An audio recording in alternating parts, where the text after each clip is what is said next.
I spent 40 years running a race I thought I was winning. I had the mansion, the sports cars, and the corner office. But on my 60th birthday, I realized I was the poorest man in the room. I was chasing the horizon when I should have been measuring the gap. Meet David.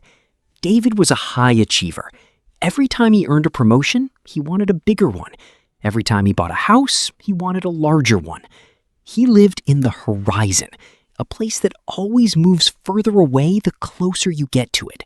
He was constantly stressed, thinking, I'll be happy when I make my first million, or I'll relax when I become the vice president. One day, David visited his old mentor, a retired professor living in a modest cabin by the lake. "Professor, why am I so miserable despite my success?" David asked. The professor took a piece of paper and drew 2 lines. One was the horizon, where you want to be, and the other was the gap, how far you've come from where you started. "David," the professor said, "most people live in the horizon. They compare themselves to an ideal future that doesn't exist yet. It's like chasing the sunset. You'll never catch it, and you'll die exhausted. But successful people live in the gap.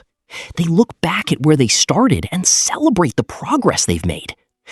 The horizon is for direction, but the gap is for happiness." David realized he had been so focused on what he didn't have that he never enjoyed what he had built. He was chasing money to fill a hole that only gratitude could fix. He stopped measuring his life against his neighbors and started measuring it against his past self. Happiness is not a destination. It's a measurement of progress. If you only look at the horizon, you'll always feel like a failure.